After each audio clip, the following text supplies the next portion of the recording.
एक बार की बात है, किसी नदी के किनारे एक शहर बसा हुआ था। एक बार वहां बहुत बारिश हुई, जिसमें नदी ने अपना रास्ता बदल लिया। इससे शहर में पानी की कमी होने लगी, यहाँ तक कि लोगों के पीने तक के पानी न रहा। धीरे धीरे लोग उस शहर को छोड़कर जाने लगे। एक वक्त आया जब पूरा शहर खाली हो गया। वहां सिर्फ चूहे ही रह गए। चूहों ने वहां अपना राज्य बसा लिया। एक बार वहां की जमीन से पानी का एक स्रोत फूटा और वहां एक बड़ा सा तालाब बन गया। दूसरी ओर उस शहर से कुछ ही दूरी पर एक जंगल था, जहां कई जंगली जानवर रहते थे। उन जानवरों के साथ कई हाथी भी वहां रहते थे, जिनका राजा था गजराज नाम का हाथी। एक बार की बात है, वहां भयानक सूखा पड़ा। सभी जानवर पानी के लिए हाहाकार मचाने लगे। भारी भरकम हाथियों की भी बुरी हालत हो चुकी थी। हाथियों के बच्चे बिना पानी के परेशान होने लगे थे। इतने में गजराज का दोस्त चील वहां आया। खबर दी कि खंडहर बने शहर में एक पानी का तालाब है।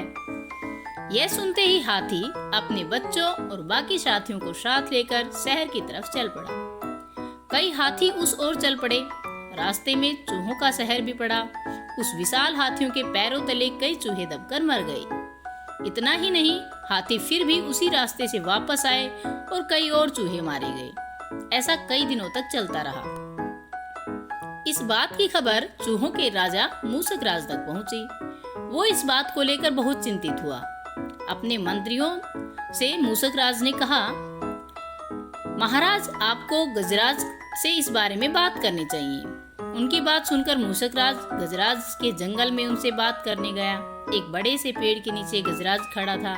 मूसक राज वहां सामने पड़े एक बड़े से पत्थर पर चढ़ गया। कहने लगा, गजराज को मेरा नमस्कार। मैं मूसक राज हूँ। खंडहर बने शहर में अपनी प्रजा के साथ रहता हूँ। हाथी को मूसक राज की बात ठीक से सुनाई नहीं दे रही थी। वो थोड़ा नीचे झुका और चूहे की तरफ अपना कान करके बोला, हे नन्हे प्राणी, आप कुछ कह रहे हैं, क्या आप फिर से कहेंगे?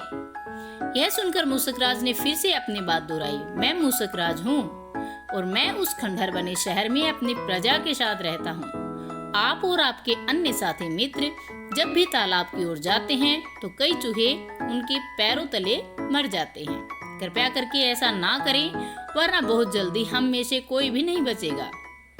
यह सुनने के बाद गजराज दुखी होकर बोला, मुझे पता नहीं था कि हम इतना बुरा कर रहे हैं। हम तालाब तक जाने के लिए कोई और रास्ता ढूंढेंगे।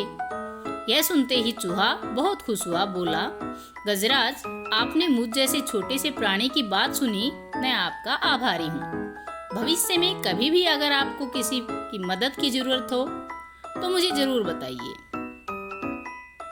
गजराज ने मन में सोचा कि यह इतना छोटा सा जीव मेरे किस काम आएगा, इसलिए उसने चूहे को मुस्कुराकर विदा किया। कुछ दिनों तक सब ठीक चल रहा था। एक बार पड़ोसी देश के राजा ने अपनी सेना को मजबूत करने के लिए हाथी रखने का फैसला लिया।